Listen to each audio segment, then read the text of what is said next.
静謐な夏の午後、雄一は庭の手入れをしていた。彼にとって普段の仕事から離れ、手に土をつけるこの瞬間は珍しく地に足がついた実感と達成感を与えてくれる貴重な時間だった。そんな時、石鹸の爽やかな香りが彼の心の静けさを優しく揺さぶった。振り返るとそこには恵子が立っていた。彼女は夏の日差しを浴び、その姿がひときわ輝いて見えた。恵子の目は太陽をもしのぐ輝きで、暑い中無理は禁物ですよ、と優しく言い麦茶を差し入れてくれた。恵子は高校時代の妻の友人であり、偶然にも隣へ引っ越ししてきたお隣さんとなった。彼女は特別な美人ではないが、笑顔がよく似合う魅力的な女性だ。雄一は恵子と目を合わせるたびに、彼女の瞳に吸い込まれていくような感覚に陥っていた。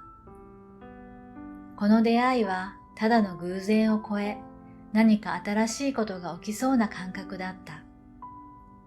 恵子夫妻からの食事の誘いは、雄一にとってわずかな緊張を伴うものだった。しかし、食事会が始まると、恵子の人懐っこさと場を和ませる能力によって、雄一は徐々に心を奪われ始めた。彼女の笑顔、話し方、さりげない身振りが雄一の心の中で何かを刺激した。共に過ごす時間の中で、恵子が時折見せる密かな表情や、無意識のうちに触れられた彼女の柔らかな手が雄一の心を深く揺さぶった。特に恵子の目を見ると吸い込まれそうな感覚になる。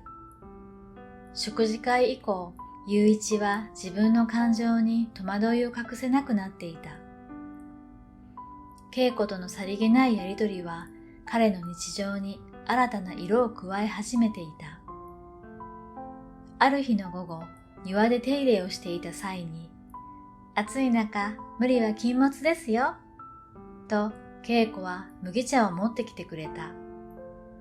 透き通るような白い肌と健康的な体で夏らしい装いの彼女。目のやり場に困りながら、ありがとうございます、と答え、一気に飲み干した。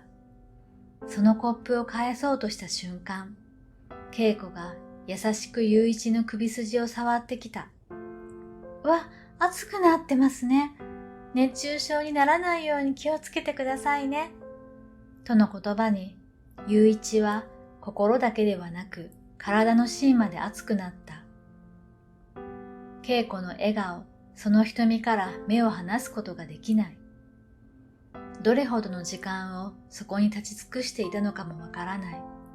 この出来事でその感情は決定的なものへと変わった。彼女の瞳に見つめられることで、雄一の心は完全に恵子に奪われてしまったのだ。しかしその時、妻の車が帰宅するのが見え、恵子は妻に手を振って自分の家に戻っていった。妻が車から降り、おかえり、と声をかけると、ただいま、今恵子何しに来てたの？と尋ねた。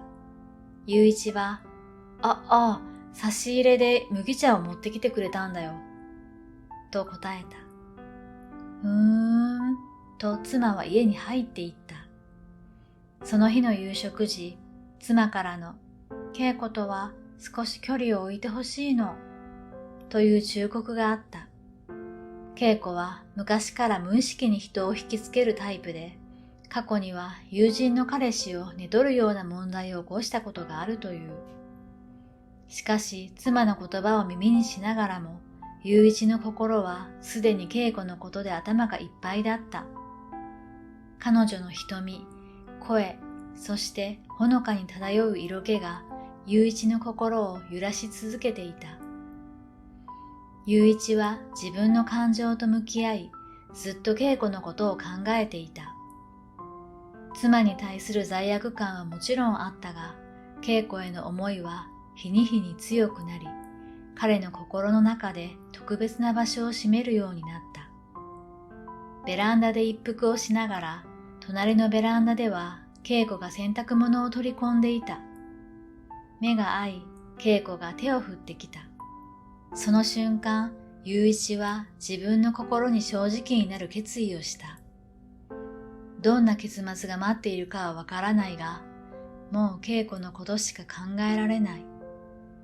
妻からの忠告にもかかわらず、すでに心を奪われてしまっている雄一であった。